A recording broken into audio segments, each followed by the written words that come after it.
Welcome to what I think is going to be an incredible show. This is the Beatles, The Prisoner Connection. Everyone here is a big fan of the series, and one of the people here actually is associated with Portmeirion.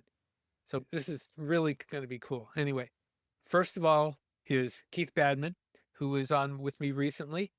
He's an archivist. He's done Beatles stuff. He did the Beatles anthology. He's done just a lot of different things. And hello, Keith. Good seeing you again, speaking to you, Steve, and thank you again for inviting me on this fabulous program of yours. Thank you. Thank you.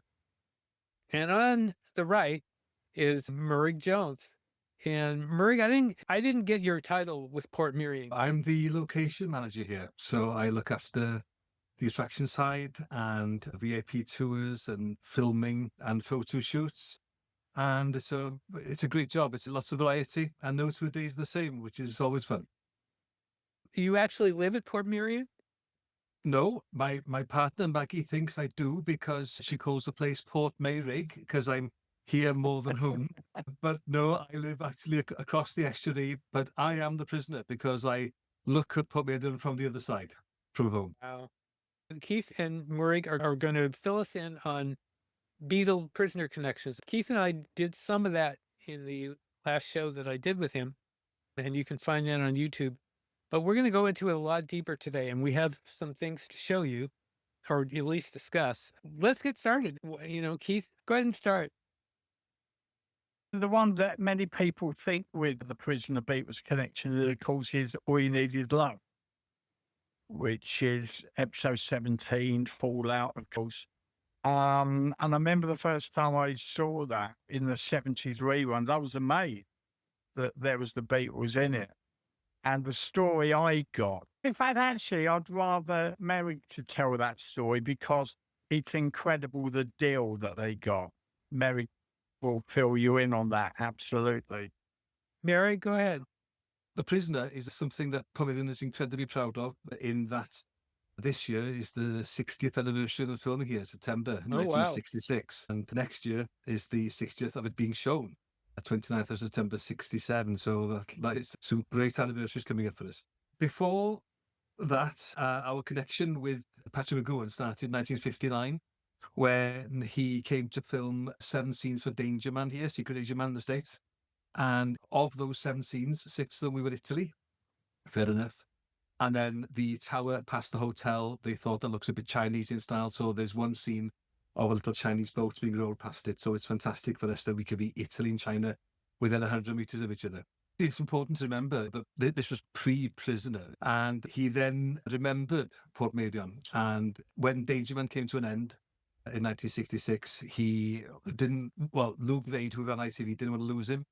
And he said, have you got an idea to do something else? He said, yeah, I've got an idea. Spy resigns, kidnapped, wakes up somewhere, tries to escape. And he remembered Portmeirion. And what he wanted out of Portmeirion was the architectural ambiguity of the place, the fact that we could be maybe Eastern Bloc or Mediterranean. But also, he knew colour TVs were coming in, and this place would look good in colour. So he came to see Clough. Clough was the designer and owner of Portmeirion. And to say that, would you be interested in us filming a series here? And Clough said, yes, of course. And I'm sure neither Patrick nor he thought that this wonderful series would still be so popular 60 years on and still brings thousands of people here. So the All New Love collection that was told to me by Catherine McGowan, Patrick's daughter, who said that the Beatles were huge fans of Patrick McGowan because he was the biggest TV star of the day. And having done Help, they approached him to see if he would be interested in helping them, giving them some ideas to do a spy film that they wanted to do next. They had this meeting and dinner and a few drinks, I would imagine. On the night, they thought it was a good idea, and there was things that they could do together. I've always imagined they all woke up with hangovers, and of course it never happened. But in that meeting, he got them to release the rights for one of their songs. So in the last episode of The Prisoner, Fallout, as he's walking out of the village, there's a jukebox playing All You Need Is Love. And they paid £45 for the rights for that. And which was nothing really, because they never allowed their music to be used in things that they weren't really involved with. It was one of the very few occasions that they did. But they did it because they were huge fans of Patrick McGowan. And I think he could be quite persuasive, possibly. But of course, it's wonderful to have that in it, for Portmeirion to have that connection with both sides. We've had a long connection with the Beatles here. And of course, Patrick McGowan in Danger Man and then The Prisoner. Actually, there's another TV connection, is that he was in The Scarecrow of Romney Marsh. And in America, they broadcast that the same night, right at the same night, in fact, the same time as the Ed Sullivan Show was on here. So, Hey, so yeah, I know that was really a trip. I watched the Ed Sullivan Show, but I also saw the reruns of Scarecrow because I quite like that. That was a great little series. Tell everybody what your job is. I'm the location manager at Portmeirion. I've been here for nearly 23 years now. And I feel quite honoured to have a job that is so different. I look after filming here, photo shoots, VIP tours. It's a great variety. I organise events as well. So, I was quite shocked when I first came here because being a huge Beatles fan forever, coming here, knowing some of the Beatles stories, but then, of course, learning a lot more by talking to people who've been here a long time and people who were then luckily sending us stuff. But I'm surprised that really Portmeirion weren't or didn't think it was anything of any interest to anybody. And I was thinking, no, this is the biggest band in the world, who will always be, in my eyes, the biggest band in the world.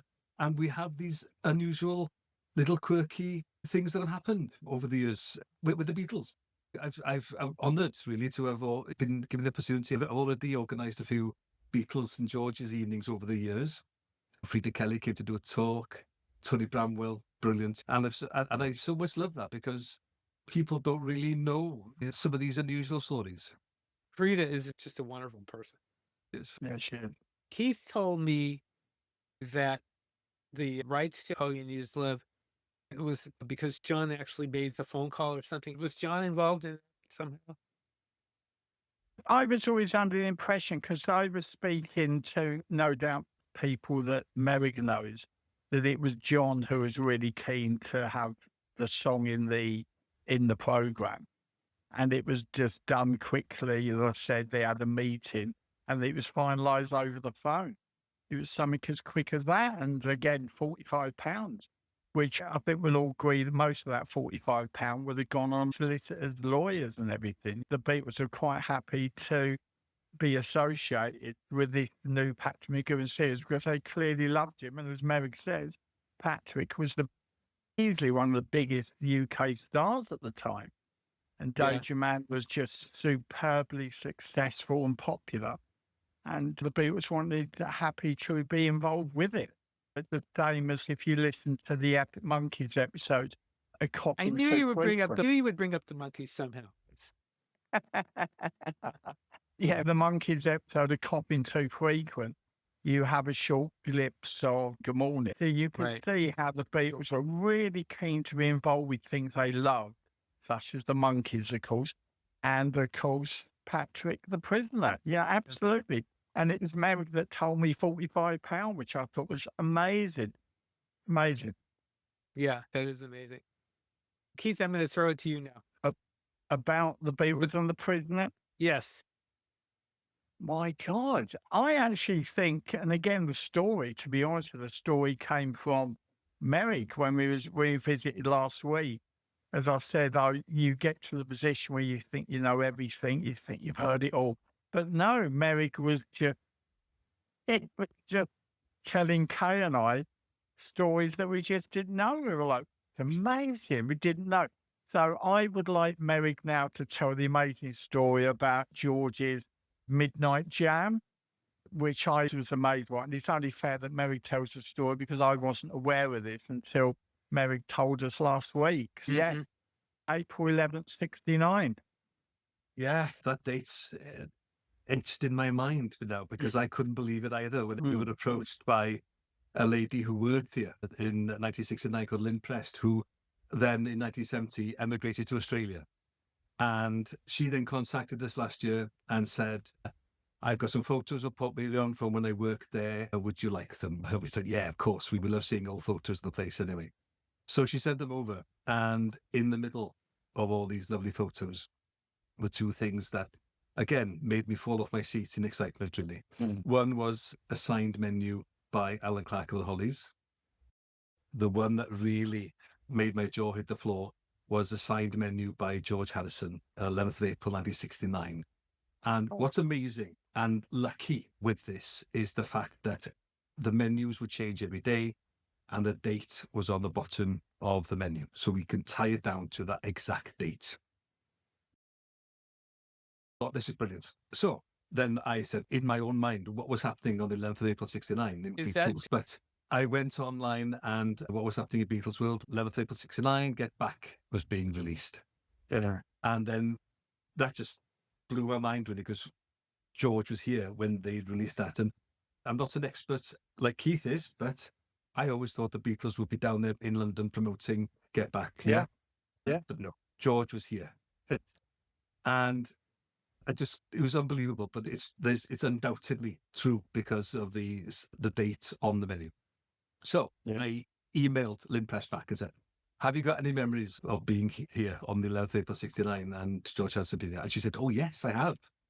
And the staff accommodation at the time was in the building behind the dome, which is 30 metres from Gatehouse. And she said, we all went back to the staff accommodation. We were tired, long, hard days working.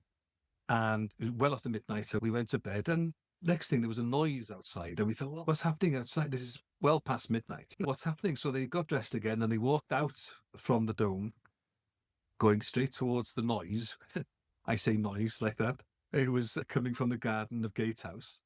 And it was George jamming with Clive Epstein, Brian's brother. And they said, oh, sorry, don't disturb you. And they just walked away. But isn't that amazing that on that night, on that weekend, George was here and he was having a sort of time out and in a place that he loved. Of all the Beatles who came here, and all the Beatles did come here, but George came back more than most because he really got what Clough was trying to do here. Clough was, I wanted to show that you could have fun with architecture. So there's tricks on the buildings. But he was thinking outside the box, but he was also, the most important thing, he wanted to show you could work with nature. So many of the buildings here are built right on cliff edges because you can't look at the building without looking at what it's standing on, because there was a strong feeling at the time when Clough started this in the 1920s, any building work you did, you were taking away from the beauty of nature. And he said, no, you can work with nature to create something special. And I think of all the Beatles and many of the famous people who come here, George really got that. And I think that's why he came back so often. You also sent me something with John and Yoko. Yeah. A postcard signed by John and Yoko. It was addressed to Ringo. Right, so that's the 23rd of June, 69. And that's when John, Yoko, and Kyoko, Julian, they got in the car and they decided to go on holiday. So they were going to go to Scotland, and they did go to Scotland eventually, but they came via Wales. And they came to a little town called Aberdyfi, which is in mid-Wales. And they stopped at the Portmeirion Hotel, which is a lovely, imposing hotel up on the cliff edge, looking down over the Cardigan Bay. And they went in there. And the two stories I was told by two people who worked there, two separate people. One was that they were looking for the room, but they were turned away. One was that they didn't want the hassle of having a Beatle stay there. The second one was that they weren't dressed adequately enough because it's quite a posh hotel, a lot of golfers and stuff there. But they did have lunch there, and then the owners of the Portmeirion sent them to Tywyn. And the third side of that same story is also another person told me they were just turned away because the hotel was full. So I don't know. I will never know which one of those is the truth. Maybe it's a mix of all three. But they were sent to the Corbett Arms Hotel in Tywyn. And it's a lovely old hotel. Unfortunately, it was falling into disrepair. So they were talking about pulling it down. And of course, people like myself who've now been fighting to keep this hotel there because of the connection that John and Yoko stayed there on the 23rd of June, 69. They were in the Mini. They went to Tywyn, just 4 miles north of Aberdyfi. They went to the Corbett Arms Hotel. The Mini was playing up. John took the Mini to a garage, Gray Jones garage, which is all on High Street. And they did some work on the car, and the car was okay then. I spoke to the son of Gray Jones, who I knew quite well. And I said, have you any memories of this? And he said, yeah, because his father ran the garage. And he said, oh, yes. He said, I was in college at the time. And I came home from college on Friday. And my father, with a big smile, said, you'll never guess who came in this week. And it was John with his Mini. Anyway, they stayed in the Corbett Arms Hotel. John would have a cigarette and he sat on the stairs and he asked the receptionist if she would go and buy him more cigarettes and buy him a postcard. And she went out and came back, and the postcard was of a picture of Prince Charles, as he was at the time, because this was only a week or 10 days before the messenger in Carnarvon. And then he wrote the photo of the card I sent you, and he sent that to Ringo. That card and that photo came from Ringo's book, Postcards from the Boys. So that's where it came from. And then there's this wonderful photograph of them all sat on the lawn, the back lawn of the Coburn Arms Hotel. And there's two versions of that. There's a cropped photo of just them, and there's also a wider photo showing Beacon Hill behind it. And it's definitely on the lawn of the Coburn Arms Hotel. And it was just this wonderful thing, because I was in Tywyn. I'm from Tywyn, and my house was between Aberdyfi and Tywyn. So I would probably, in summer holidays, I would probably have been playing in the garden. And I'm thinking that John Lennon drove past in his Mini. But it was wonderful to the fact that they stayed in Tywyn of all places. I believe the reason they came, they were looking possibly to buy the house in the wilds of Wales. And that's the reason that they came via Aberdyfi and Tywyn there. But it was fantastic for this. And how wonderful, isn't it, that somebody actually took that photo as well, because it's a lovely document of the fact that they were so close to us. On Portmeirion's side, we were also told that they possibly came from Tywyn then the following day to Portmeirion because of the EP connection, and then to Liverpool. But we don't know that, and I guess we'll never know now. There's no photographic evidence that ever happened. But if they got to Liverpool, they changed the car from the Mini to a Maxi. They went to Scotland, and of course, they had his crash. So that's why he was hospitalised for a couple of days, and that's why he was late going back down to London for the recording sessions. That picture you sent of George Harrison in the very lavish room, he's being interviewed for the anthology, and those interviews were done at Portmeirion, weren't they? They were, yeah. He stayed for a couple of days, and he had two birthday parties. He had one with us. He had one in Liverpool. Yes, he was filmed in our mirror room, and what I love about that photo is him sat in the seats that he sat on are still there, but there's four of them with arms on. Now we don't know which one he sat on. So if you ever come and see us, Steve, we'll just have to sit on all four, like Keith did when he was there, to make sure that you sat in one of the ones that's George sat in. The seat is backed up against the window, the camera is low down, and then it looks up at George, and with the window behind him, and you see the Tower of Portmeirion in the background there. He was also filmed in the other corner of the same room, which isn't an easy room to film in because it is all mirrors in it. But anyway, they managed to do it. And we've got a lovely photo of George sat by the fireplace there as well. Wow. Okay. Yeah, is that the one with the receipt? That's right. Yeah. So basically, that's a part of the guest book. And he writes George Harrison his address, and he puts down nationality Iranian, remarks fab. One of the photos you sent really blew me over, and it's Wilford Bramble, who played the grandfather in A Hard Day's Night. And from what Keith was telling me, Bramble was a big fan of Portmeirion too. He was. I think basically what Portmeirion, it's difficult nowadays to think about homosexuality as being illegal and persecuted. And Portmeirion has always been a safe haven for gay people. This goes back to the wartime when Noel Coward came here and he wrote Blithe Spirit in one of our rooms in 1941. Yeah, so Clough met him in London, September 1940. He said he wanted to write a comedy, Britain Needs a Laugh, but I can't sleep because the Blitz. Clough invited him to Portmeirion. He came and he stayed in the block next to the hotel, which is Anchor and Fountain. So Fountain 2 is the top, Fountain 1 the bottom. He came with Joyce Carey, the actress. She started off in the top one. He was in the bottom one. She was learning lines for a play in the West End that she was doing, but she was walking backwards and forwards and annoying him. So they swapped rooms because he couldn't concentrate. And he wrote Blithe Spirit in 5 days in Fountain 2.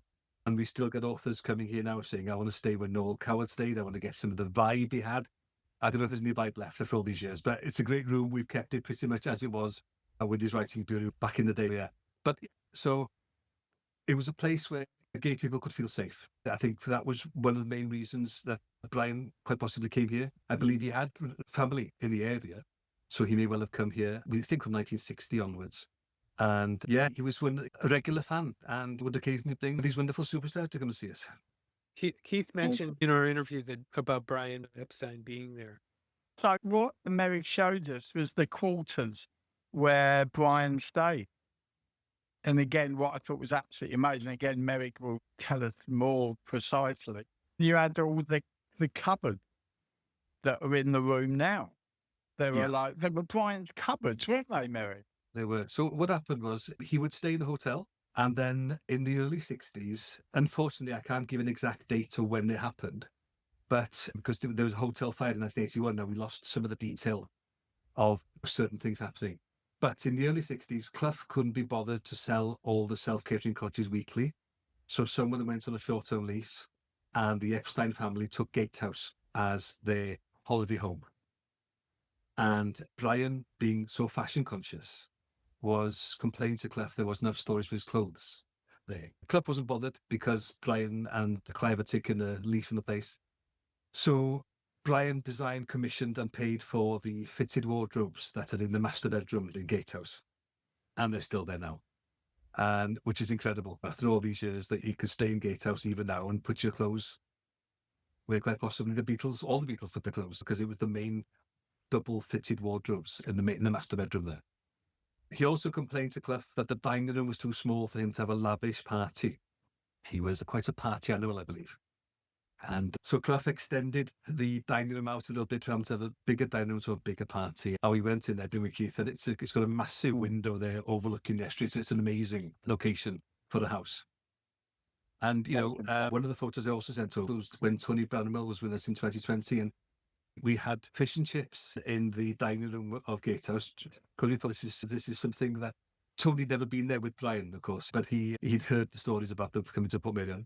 And I've got such fond memories now as well to have Tony with us there. And but of course in the garden outside the dining room was where George and Clive were jamming on the 11th of April 69. Imagine. And also what is also interesting as well was that Brian was staying there when the news, the eruption in America come out about John's misquote, about the Beatles bigger than Jesus Christ. So it was at Portmeirion, and they had to fly to Chicago. Ooh. Yeah. So one of the photos I sent as well, of course, is the famous photo, I guess, of Brian and George Martin on the lawn of the hotel with the estuary behind them. And of course, it all kicked off with John's quote. And he tried to diffuse it by phone from Portmeirion, and it wouldn't diffuse. The story was too big. So then he had to cut his holiday short, and go to America. So but another historic and wonderful photograph. Are you at Portmeirion right now? I am. Yeah. Ooh, any chance you can take your webcam and point it out the window? I can't take the webcam. I have my fixed PC, unfortunately, but just out the window there, that's the dome where is it? Linfest stayed, and Gatehouse is just over there. We're within 20 meters of these historical buildings. Paul and Ringo, have either of them been there? I spoke to Julia Baird, John's sisters also, who told me that they came here pre-Beatles. They would stay with Auntie Nell in Plas Canol, the farm above us. They would camp and they would jump over the wall to get into Portmeirion. That's what she told me. Paul has been here, but not in my time. But Mike, his brother, comes here often, and I'm quite friendly with Mike.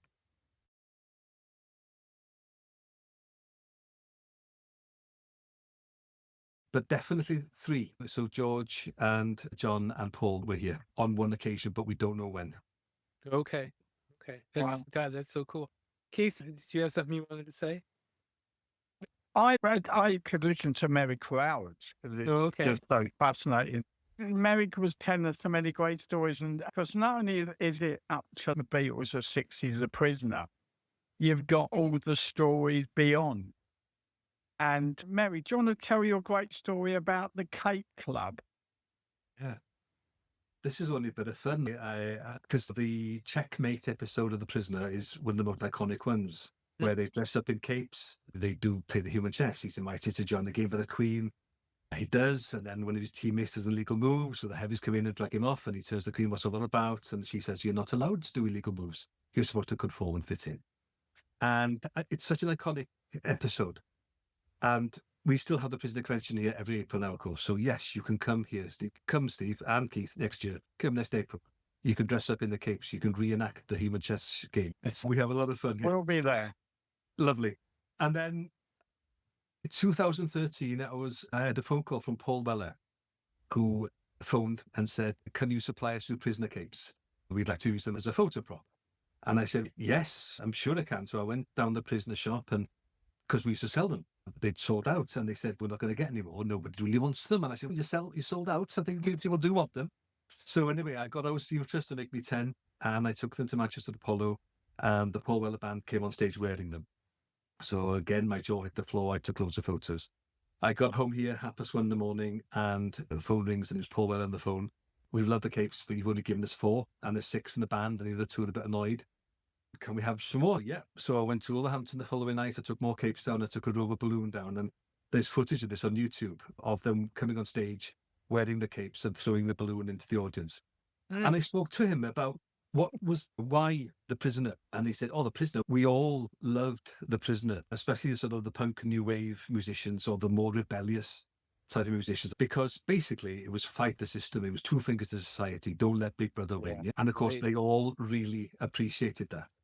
2 other stories in a similar vein. I took Steve Harley of Cockney Rebel around, and he was a huge Prisoner fan. And he said that he knew. So, you can tell us the way the people who just say, "Oh, I'm a Prisoner fan," who maybe watched 1 or 2 episodes, to the people who are really watched every episode many times.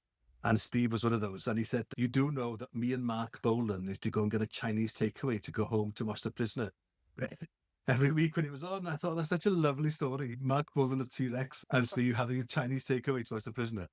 And the third story, which I absolutely adore, is Glenn Matlock of the Sex Pistols came here. Again, huge Prisoner fan. And his lasting memory of The Prisoner was the punks in particular loved it because it was fight the system. So much so that in the height of punk, 1977, there was a cinema in Camden playing 6 episodes overnight. It started at 11 p.m. until 5 in the morning. And they all the Bromley contingents went. So half of them went as punks, half of them went dressed as prisoner characters. They watched all 6 episodes. They came out at 5 in the morning. There'd been a massive snowfall. And he said it was the most surreal snowball fight I've ever had at 5 in the morning on Camden High Street. Punks against prisoner characters. So I've carried it on, and I've got, I think, 82 cape holders at the moment who are, they're mainly musicians, but some sort of musicians and stuff as well, who are basically fans of Portmeirion and The Prisoner. So it's a pleasure when they come here. I get a cape made, and they get a badge and a certificate and stuff. So it's only a bit of fun, but it's amazing how this wonderful cult TV series in the 60s is still in people's minds even now. What I love about Portmeirion, the story of why it's here, is a great story. The reasons Clough built it and how he built the place. But as well, and it's something that's hardly been touched on, is the 100 years of exciting things that have happened here. And to me, that makes the place come alive. Absolutely, yeah. And it's every year somebody will come and say, "Oh, I came here and so-and-so was here. I stayed here and we had dinner on the night." The story why it's here is probably here is a great story, Steve. Why Clough had this great vision as a 23-year-old to build it, then waited 20 years to find the location, and then found the location and spent 50 years building it. But for me, what makes this place so exciting is the stories that pretty much have never been written about. It's the 100 years of this, and famous people becoming here from day one. And it was designed to be an inspiration for creative people. And I think when you hear about all the famous people who've been here, for me, on top of that list is George, because he really got Portmeirion. He knew he could totally get what Clough was trying to do. Work with nature. Really? Work with nature? Yes, work with nature. Because by working with nature, you're creating something that you're saving nature, but also showing people how beautiful it is. And I think of all the Beatles, George was my hero for totally getting that. And you can see why George fell in love with the play, because it just fits in perfectly with George's character. Oh, yeah. That's so true. Yeah. When we were talking in our earlier interview, that was exactly my thought. That's the perfect place for him. Absolutely. And also, you think of it going there 67, 69, and how the world was. You can imagine just how exciting the place was. But it's actually exciting now, because when you enter Portmeirion, you really do feel you're leaving the world behind. I know it sounds bizarre, but it's such an escapism place, and it's the most beautiful place. And we thought we knew all the stories, and then Meurig was coming out with more stories. And another one I thought was really funny was your Mick and Keith story, Meurig. Yeah, sure. We've got, well, a key in that right across the estuary is where Lord Harlett lives now, but his grandfather was the Lord Harlett who was the British ambassador to America, of course. And his son was a little bit wayward in the sort of 60s and 70s, shall we say. And so to try and get him to control himself a little bit better, the Lord Harlech at the time would invite his son to come back, come away from London and the swinging 60s and all that, come back to Wales. And he did, but he brought all his mates with him, which was brilliant. And Maggie, my partner, she was the coalman's daughter, and she remembers going to deliver coal to Lord Harlech's house. And Eric Clapton was chopping logs there. It's just a surreal thing. But the story I told Keith, and I absolutely love, is it's a very rural area. Okay, so many of the farmers and stuff here, their life was all here. They would never go even to Liverpool. And there were two brothers who farmed right up the hill, where opposite Portmeirion, where we live. And their only pleasure in life, apart from their work and where they lived, was going down every night to the local public house, and having half a stout each there. And they would do this every night. And then they'd catch up with their friends and then they'd go back home. And this one particular night, they had a modest minor van, which is quite a beautiful but quite primitive van, okay? But it's very much a car of the 60s. And this one particular night, they'd been down for their drink and they then were driving back up. And where Lord Harlech's house is, there's another mansion house. My house is between the two, and it's Plasland Equin, and it was a part of the Wilkinson Sword family that lived there. But they, of course, were very much they moved in the same circles as Lord Harlech. They knew these famous people. And it's beautiful. Plasland Equin is a massive house with an amazing view from it. And anyway, these farmers had to drive past Plasland Equin to go back to their farm. And this one particular night, it was starting to rain and they were driving home and there was a couple on the side of the road. So they stopped and they said, "Oh, where are you going?" And they said, "Oh, we're going to Plasland Equin." And they said, "Oh, would you like to get in? We'll give you a lift." And they said, "Oh, thank you."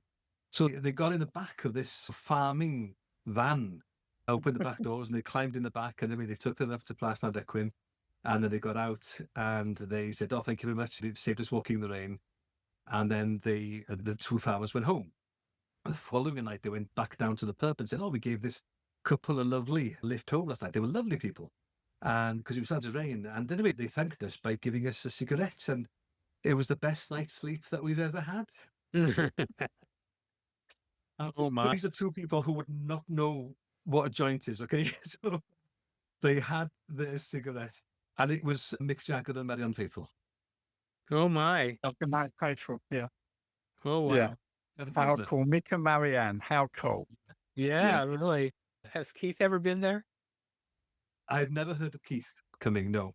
The one, since I met Keith, our Keith here, another gentleman came to the Steampunk Festival, not this weekend, weekend before. And he came up to me, because I've been on radio and stuff to talk about the Beatles connections in North Wales. And he said, "I've got something that you'd like to see." And I said, "Oh, okay." And he gets his phone out, and it was a picture of Mark Bolan at the Plasland Equin. And Mark Bolan had given him a present, a gift, a motorbike. And he's still got this motorbike, this guy has. And it was unbelievable. In this area that I know and love, early 70s, so yeah, a youngish Mark Bolan, pre-fame, anyway, definitely, because he was a mod, of course, in the 60s, wasn't he? There with this motorbike. So incredible, really, that we have so many famous people. Oh, Nick Fleetwood came as well at the same time, apparently, as Mark Bolan here, to stay because of the connection with Lord Harlech and the Wilkinson Sword family in Plasland Equin. I would think the Who would have been very much at home there. Has Pete Townsend or Roger Daltrey been there? I would love to hear the story about that, but I haven't heard one yet. Yeah, I'm a huge Who fan, and I don't know. Simon Townsend, Paul, his brother, one of the first concerts I organised here. And I should have asked him, because he came back. He loved the place, Simon did. But I haven't met people to ask him that. But if I ever do, it'll be on the top of my list. Because the place itself it's got, so we were, Meurig and I, Marie Kay, we were discussing it. And it just seems as if there's so many untold stories because you mentioned Portmeirion and they go, oh, yeah, good, lovely place on The Prisoner. And then you realise there's so many other stories which have never been documented. Another story which Meurig was telling us was even Debbie Harry. Debbie Harry's been there? No, Debbie Harry No, didn't come here, it's a but lovely story, yeah. yeah. So again, the Cape Club, okay? So the Cape Club started in 2013, and then when I would meet people, and if I thought that they're the Prisoner fans or Portmeirion fans, I'd offer them a cape. Anyway, so Glenn Matlock had a cape. Of course he did. Huge fan. And he then became the Blondies bassist in 2020. And he phoned me and said, I'm going to become Blondies bassist. I'm going to record an album with them and I'm going to be touring with them. Debbie's asking if she can be in the Cape Club. So again, having lifted myself off the floor as a huge Debbie Harry fan, I thought, yeah, no problem with that at all. So I got Karen to make me a cake, did the badges in Scotland and got them down, did the certificates, sent them over to Glenn. Glenn took them over. And I have a photo of Debbie Harry wearing her cape on the fire escape of their New York recording studio. And it was just lovely but fans of The Prisoner. What amazes me with The Prisoner is that it was so influential from so many different people, different styles of people, from actors to writers to musicians, that really got what Patrick was trying to do, which is tapping into the Cold War paranoia today but making it quite a bit different. And then the year after, Debbie became number 442 because of the 442 song on the first album. Of course, I had to give her a special badge for that one. Glenn then phones me back and says, I've got Glenn Burke on the phone, and he's asking why is Debbie in the Cape Club when he isn't in the Cape Club, because he was the Beatles fan. He's the sort of 60s guy. He loved everything, the 60s. So I said, yes, of course, Clem could be in the Cape Club. I went down to Cardiff Castle when they were playing there. And then the other thing was smuggled in backstage by a Sex Pistol, which is, I always love that idea, to present Clem with his cape. And they've got some lovely photos of that as well. That's the nice thing about this thing. It's only a bit of fun, but you never know when it's going to end. Really? Right, exactly, yeah. Well. I think is amazing, but I shouldn't really be surprised, is that The Prisoner, new generations of fans are tuning into it and they're falling in love with it. And that is pretty amazing. And then, of course, people go to the village because they want to see where it's filmed, and they fall in love with the place as well. Yeah. That I find really impressive, because I've been there, I think 4 times now, and it's such a beautiful place. Yeah, it is. And I advise everyone to go there if they've never been. Yeah. But I guess our challenge is getting people here for the first time, and The Prisoner may well be the hook that might bring them here for the first time. But when they then come, they hopefully fall in love with the place as it is. And what's amazing, we get 8 or 10 film crews a year doing documentaries about us mainly. Even now, after 60 years, the presenter still wants to be chased by Rover. He'll still want to ride in the Mini Moke. It's still very much in people's minds. You know? Sometimes we even do the free-for-all election parade. We reenact them for them to be the 2 jousting people on the balcony of the Glorietta. I'm not a number, I'm a free man. But so, it's incredibly ahead of its day, and still people find it intriguing now, which is great. I assume that it looks exactly like it did when they filmed. Is that correct? Or the only thing that's changed is the chessboard is a permanent fixture now, as opposed to the boards they were just put out when we're doing it. And that we did that in 2017, because before then I was getting emails nearly every week in the summer. I was so disappointed it came to Portmeirion and you didn't have the human chess on, as if we could afford to employ 32 people to stand there as chess pieces every day. We put the chessboard as a permanent fixture, and there's chess pieces there for people to play now. But of course, when we're filming, we do get people in to put the capes on, and we will reenact the human chess. Do you reenact anything else from the series? The free-for-all election parade is also done. Where they do a parade from Battery Square, and then the vote for number 6, go for number 6, going around the piazza, and then number 6 and number 2, the wonderful verbal jousting they have on the balcony there. And also the beach as well. That's something else which, again, Meurig was telling me, because I had to ask, was the boat by the beach. And I said to Meurig, is that the actual boat that was seen in the series, in the episode? And Meurig assured me it's the actual boat, isn't it? Yeah, so Clough had an actual boat moored by the hotel as a hotel room, and he thought nice romantic place to stay with the bobbing of the waves. But unfortunately, it sank in a big storm in 1930, and it sank 2/3 of the way to the island, which is in the middle of the estuary. And he couldn't refloat the boat, so he dragged it back, cut the mast and cabins off it, and then built the boat as a part of the quayside.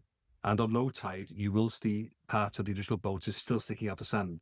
It's about 20 meters off the quayside there. But the hotel was the old people's home in the prison, of course, and he plays chess with the sea captain on the lawn.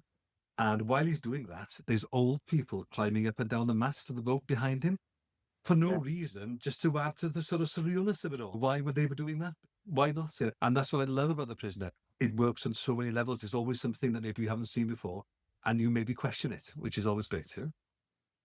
And the underlying meaning that they got out of the script is just incredible. And in fact, some of that applies right now. It's pretty weird that it still applies. So, yeah. Yeah, it does. Yeah, definitely. It's absolutely amazing. Is there any other Beatles stories you have, Meurig?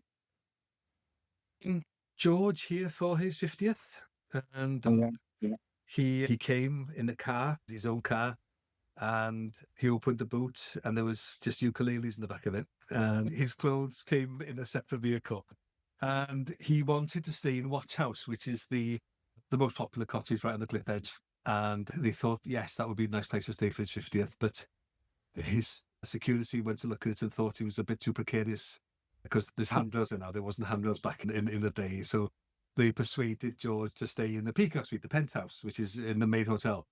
And I always find that funny, because was it just the security's job to make sure he didn't fall off the cliff edge? And he had a good time. But anyway, he stayed in the Peacock Suite and he enjoyed himself. And so that's right. But I always love the idea that he wanted to stay. Well, why shouldn't he be allowed to stay there on his 50th? But it's a lovely room. And I think Keith's going to stay in that one or in the Peacock Suite next time we come over, I think.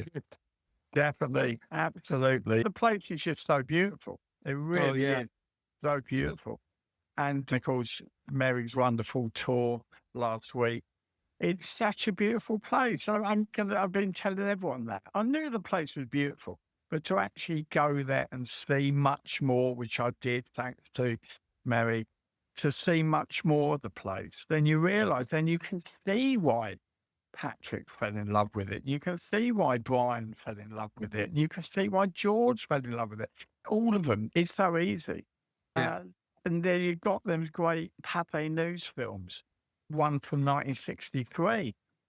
And there's Clough, and it's talking about the place. It's the most amazing place to escape to. It really is. It really is. I've never seen that 1963 film. Is that on YouTube? It is. Yeah, it is. Yeah. Also, check out, I'm fairly certain it's on YouTube somewhere, a BBC programme called A Love Affair with Light that Clough did in 1969. And that's a half-an-hour programme of him talking about why he did Portmeirion. It's the best half-an-hour programme there is of him talking about the place. I would imagine that's on YouTube somewhere as well. Definitely. Yeah. And he's talking about why, like Meurig knows, it's him talking about the influences and everything about the building of it. And I was amazed to discover that, and again, if I'm wrong, please correct me. He was still working on it until 1973, is that correct? Later than that, actually, there was one building that he designed called the Lion that was never built, but he did build the entrance to it, the arch, and then there's a crest on top with a lion and the unicorn on it. The unicorn next door was built, and the lion was never built, and he was working on this in 1976. But he was becoming ill. He lived until he was nearly 95. But we've got an interview with him saying if anything else should be built, it should only be the lion. And my hope was that we could have built it for the centenary, because to close the story of Portmeirion on the 100 years, I think would have been a lovely story in its own right. But the trust were a bit nervous of doing it because if we did it, we're changing Portmeirion. But my argument was, if he hadn't become ill or died, he would have done it. And he started to build it, and we got the plans. So maybe one day it'll get built. I hope it does. I think it would be a lovely testament to close the story, really, because the story of why he did this is lovely, and it's been covered many times in many books and films.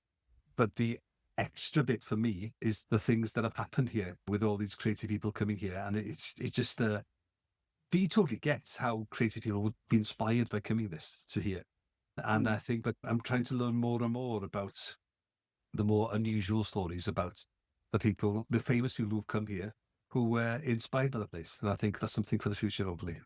Absolutely. You've got, also you pointed out to us, you've got a famous prop, a film prop on one of the areas.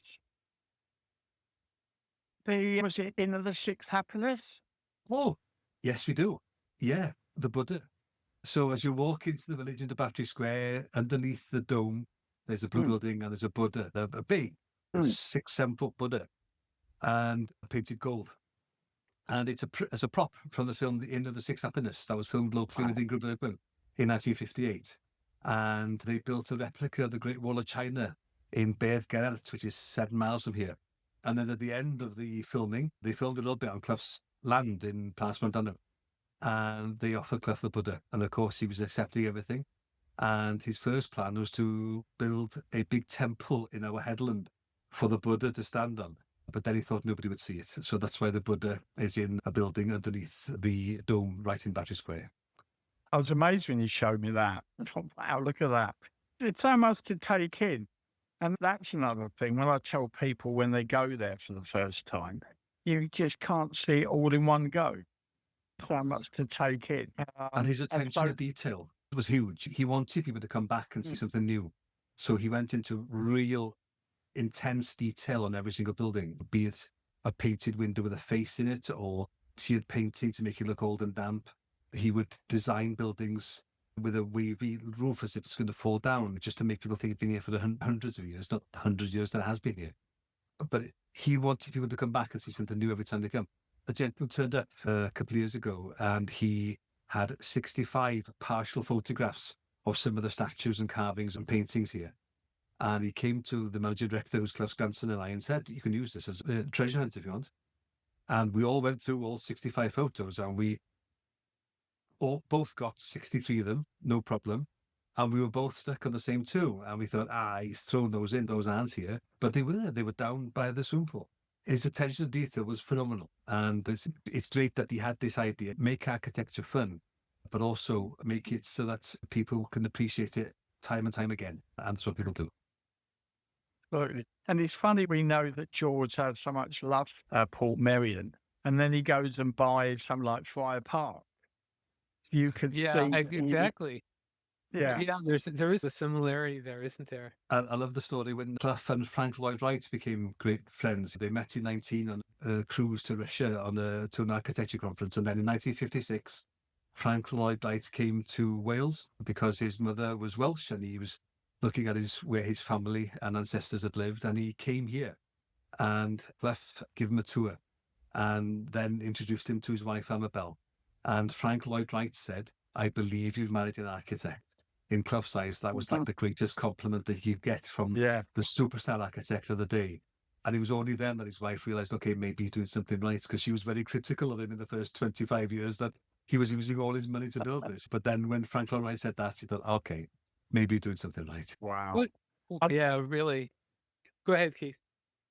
There's one other story which I'd love Mary to tell us, is that picture of the 4 buildings with the colour. Yeah. So basically, we're not 100% which way around this happened, but what we do know, between the main dome and the onion dome next to it is the row of that Clough built that made it look as a small Portofino. Because he arrived in Portofino by boat, he opened the windows from the boat, looked up at the coloured terraces and thought, yeah, if I do this, I want to do it as a homage to Portofino. So he designed between the 2 domes this row of buildings, and it looks like 4 cottages. But then everything here is built smaller than it should be, so the top row windows are painted on to make it look bigger than it actually is. But in 67, the 4 colours were the same 4 colours that the Beatles had coats for on Sgt. Pepper. Now, one of the colours has changed, so there's only 3 of the 4. But we don't know how that happened. Was it the fact that Clough, because Clough would change the colours of the buildings if he would try different colours out.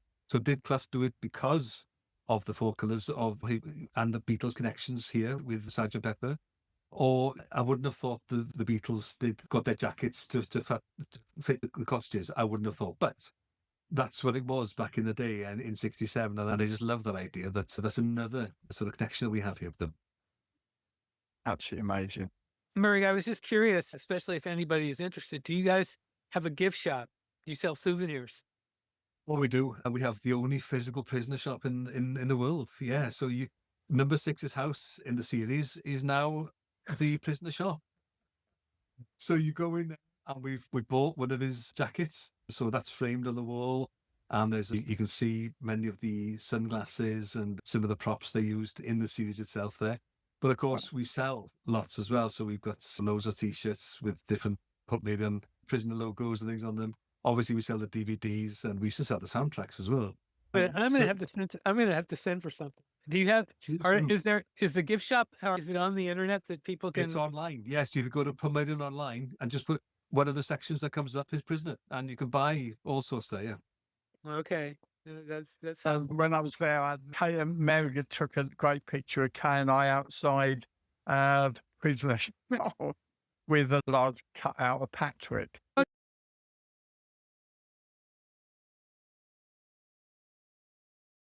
You did send that. That was, yeah, I saw that. That was great with you and Kay and Patrick. That was wonderful. When they go around the village, obviously we've got a 1967 Mini Moke that was here when they filmed The Prisoner. And we've had it done up to look exactly like the Prisoner one. It's got the penny farthing in the front, the stripy canopies and stuff as well. And so, yes, I do sometimes have to dress up. I have the prisoner jacket. I'm number 143. Don't ask me why. I don't know why I'm 143. But then, of course, this is a 100-year-old Woodrow of London boater I was given. And what I love about it, of course, is the Portmeirion green sash on it, which is fantastic. I did a prisoner tour for the group, and they said, "What do you want afterwards?" And I said, "I don't want anything." And they said, "Okay, we'll send you something." And 2 weeks later, they sent me a penny farthing bike. So I've got a penny farthing bike as well. Oh my! Yeah, it's amazing. Have you ridden it around out there? I'm a brave man, but I'm not that brave because we're on hills here and there's no brakes on it. And I have this vision that it would end up in the estuary. So I've never ridden it. Oh my.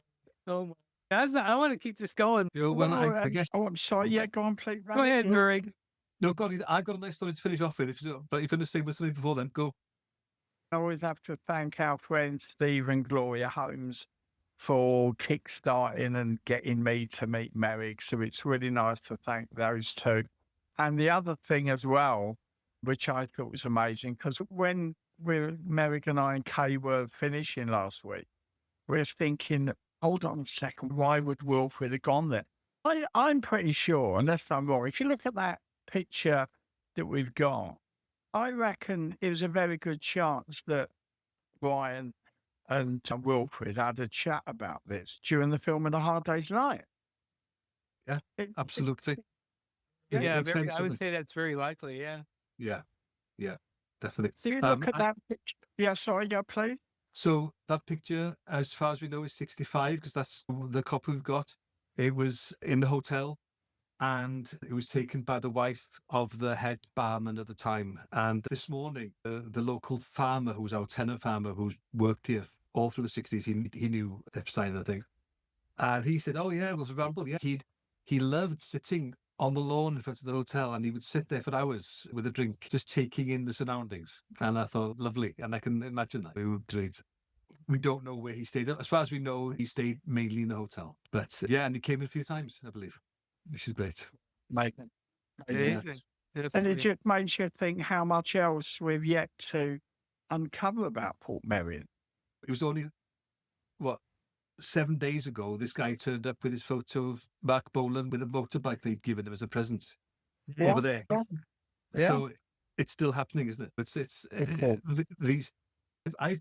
I've done radio shows and stuff in the UK about the Beatles stories in North Wales because, yeah, people know a lot of the Beatles stories, but the Portmeirion part of it, or the Harlock part with George and Paul from 58 onwards, nobody really knows those stories. It's important for us because we're all proud of the area we live in. But of course, then you realise that pre-Beatles, George and Paul were coming to Harlock and they were jamming with the Vikings, and when the Vikings are still alive and I know him well. And then it's the fact that the Beatles here, and then they've got all these other stories with Jagger and Clapton and everybody only across the estuary there. So I think this area, I've often thought, I wish I would have been alive in the 60s because I would have loved to have been here with, it must have been such a happening place. But a lot of that goes back to Danger Man, 59, 68. Then Epi coming here, Epi telling his mates to come here. And Twiggy and all these people were coming back in the day. And I think that's, of all the times I wish I'd been alive, I wish I'd been here doing this job in the 60s because I think it must have been so exciting. Well, exactly. Some people are still alive, and that's the nice thing now is talking to these people. So I've been trying to collate this information because unfortunately we're talking 60 years ago and people are leaving us. And unfortunately there are stories that are dying with them. And I'd hate for that to happen. So I started a couple of years ago doing like bullet points of some of these stories because I don't want those stories to be lost. So at least hopefully after me, if I get a chance to write them properly one day, that as recollections, people will look back at this time, especially the 60s, which I absolutely adore because it was such a exciting time in the particular swinging 60s, But Portmeirion was a part of that. But a lot of that was down to Patrick and Danger Man and then, of course, The Prisoner. So, yeah, fantastic. And also, of course, as we know, the Beatles were in Bangor when they heard about Brian's death. That's another thing for next year. I've been talking to a friend of mine who works with the BBC Radio that we should do something about that and maybe bring in the stories that they played, the 4 nights they played in Llandudno in 63 and they played in Prestatyn and Rhyl before that. But there's a lot of Beatles connections in North Wales that people, if you look, you'll find the majority of them. But you won't find the ones in Portmeirion, or you won't find the ones with other famous people of that time across the road with Lord Halifax. But maybe we should do something because it was, we all love that period. And when you hear these stories, I can't stop hearing these stories without having a smile on. It's Jagger was giving the 2 farmers who didn't know what a joint was a joint. And it's just fantastic, isn't it? And the fact that, again, so many famous people, actors, and also here in the 60s as well, it was must have been a fantastic time to be here. But the story I had as a finishing story for you was that Clough, towards the end of his life, would sit on a wall in front of the colonnade right in the middle of the village, by where the chessboard is now. And he would talk to people why he did this. And I would have loved to have done that with him. Although I did sing to him in the school choir in 1976. But it wasn't a conversation. At least I sang on the colonnade and he was in the audience. But I've spoken to many people who did. And he was so chuffed to have an idea as grand as to do this when he was only 23 and still be doing it 70 years later is a testament to him. And so the 20 years of finding the location, then finding it and buying it, and then spending 50 years building it. Did The Prisoner film everything there? All the external shots were done here. All the internal shots were in Boreham Wood in London. Okay. So it's only the external shots that we had here. So they filmed for a month, September 66, and then a month in March 67. They only had they run out of time because he was dragged away to film Ice Station Zebra in the middle of filming The Prisoner. So that's why in one of the episodes his mind is put into another character being science fiction. So the other character is the rebel in that one episode. But they did think about doing 24, but then didn't have time. 17 was the minimum America would accept as a series. So that's why they did 17. I was on TV on Thursday. Paul Merton, who was a British comedian, and he's a satirist, and he's on television a lot, and he filmed here last year. And with all the filming I've done over the years, you could tell in the first sentence, because all the presenters would say, "Oh, I'm a huge fan of The Prisoner." And you can tell that they've maybe seen one episode, but not Paul Merton. His opening sentence to me was, "So tell me, Meurig, which is the best order to watch the 17 episodes? In the order it was shown, or in the order it was filmed, the Alex Cox version?"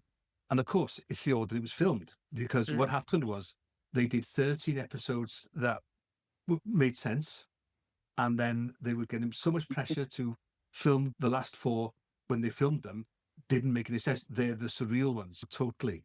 But they couldn't show it in the order it was filmed because nobody would get it. That why the last 4 episodes, they make no sense. So they threw those episodes in the series. And that's why the 4 that don't make sense are scattered through it. But of course, 4 is the last one, of course.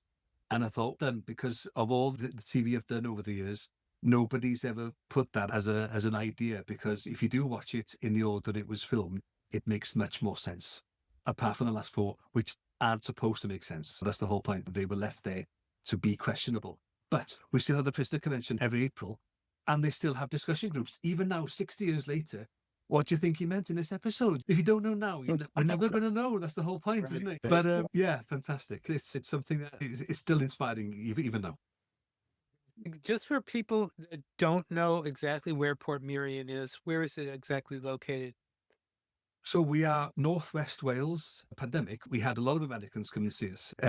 We're not the easiest place to get to, but what I would recommend anybody is come by train, because London, Euston to Bangor is 3 hours 20, and then a taxi from Bangor to here is 30 minutes.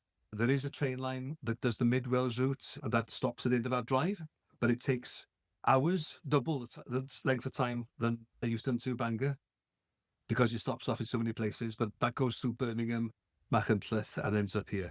So that's the easiest way of getting here. You can also come by car as well, of course. We're not the easiest place to get to, but what we tend to find, people have a good time when they come.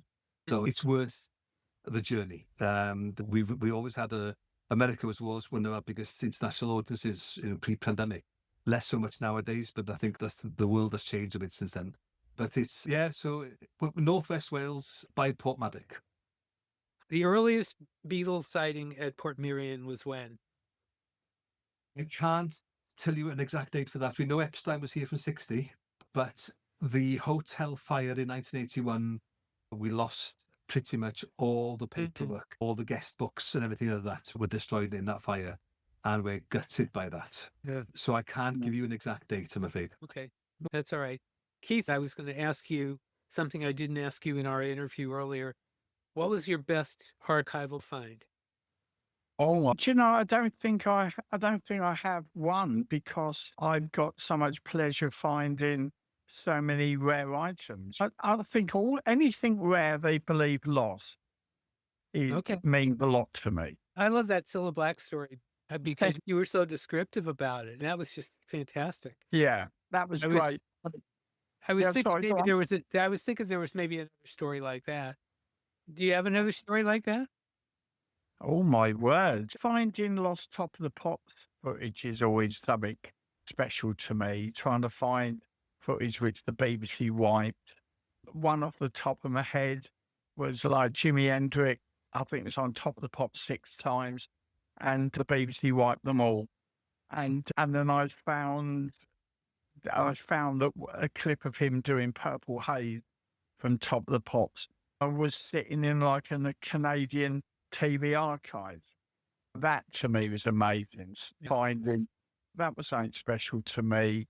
Finding lost footage of the King was something special. I think it was obviously finding. In fact, that's Love of the Love clip that we spoke about. The reason why I was looking for the master for that program was because I showed it to Apple during the Beatles anthology. And they were like amazed because they thought that had been wiped, which it had. But as luck would have it, they sent the telerecording over to Australia because they sold the series to Australia. And then they wiped their copy here. So that was amazing to find the master telerecording. The Beatles 4-track appearance on Lucky Stars on Merseyside. So that was something really special. And I bet at the end of this program, I'll go away and I'll think of 100. So you can come back. You can come back anytime you want to. I'll happily come back. Absolutely. Go ahead. No, I'm sure there's loads of clips that I'm thinking of. What was also good is I've been doing stuff for Queen, done freelance work for them for 21 years. And I was really pleased to report that I found 4 lost Top of the Pops appearances, 1 Killer Queen, 3 Seven Seas of Rye. Now that was amazing to find someone who had these recorded. So that was pretty special because I was doing it officially, all these are now back in Queen's archives and their bits of them have been used on some of our programs. So that was pretty special to me to find, very special to actually find, especially like Now I'm Here from January 75. Which the BBC didn't have. So those are the kind of thing I enjoy. And I love it. Mainly specialising in 60s, 70s. Okay. But there's been loads over the years, and I'm obviously still looking now, still looking for rare footage. I don't want to embarrass you, Keith, but when we were sitting here talking about all the history, I'm thinking Keith should do that. You should do a Portmeirion history. Fun enough, actually, Meurig and I did discuss this, and Meurig have backed me up on this because of the amount of stories which I thought I knew. Thank you for the compliment, Dave. Very nice here. When I was talking to Meurig last week, and Meurig was coming up with all these stories which I wasn't aware of. And I said to Meurig, he really deserves to be a proper TV program. That would be good too. That would be good too. Absolutely. We could explore maybe the Hard Day's Night angle, which I think is amazing.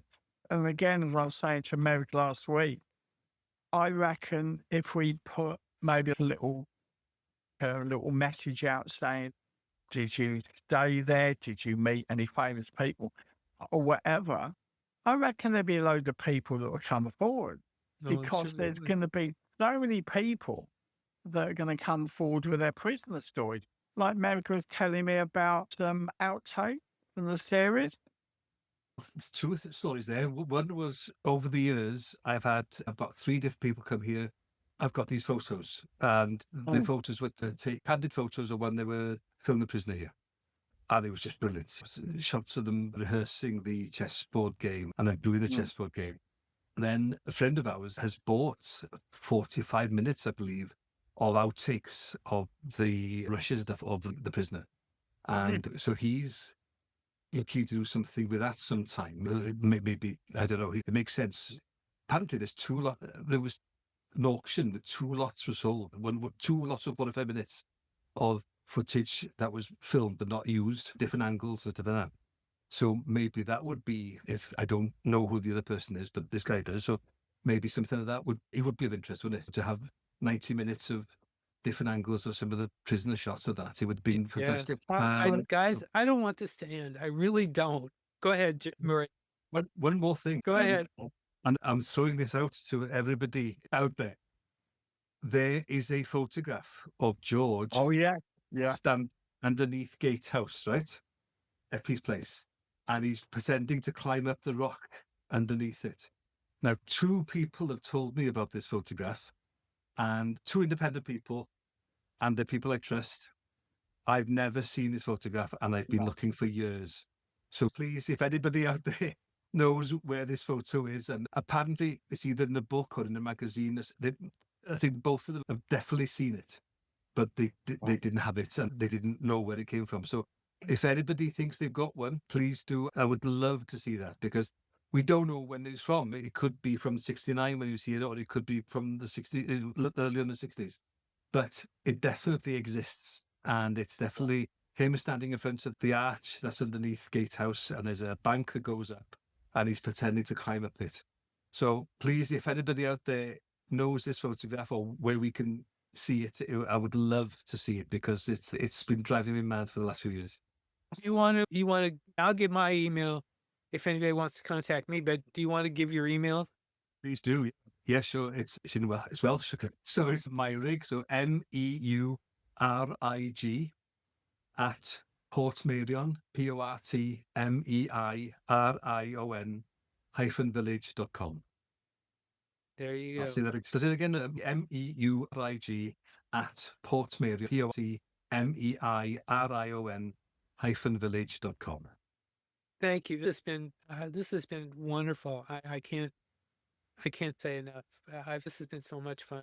I'll be talking to you. I know I'll hear all these wonderful stories. And anytime something else comes up that, if you guys find something, Beatle related, I would love to break it. I would have you guys on. I really, really would. Yeah, well, hopefully, and you're both stars. Thank you all. It's been a very great afternoon, and I've really enjoyed it. And let's hope we'll find some more stuff. Okay. And I look forward, and just stay in touch. And thank you again for last week, Meurig. Really good. Pleasure. No problem. Okay. Again, this has been wonderful, and I'm gonna say goodbye. Goodbye, everybody. What can I do to end this but say, be seeing you? Be seeing you.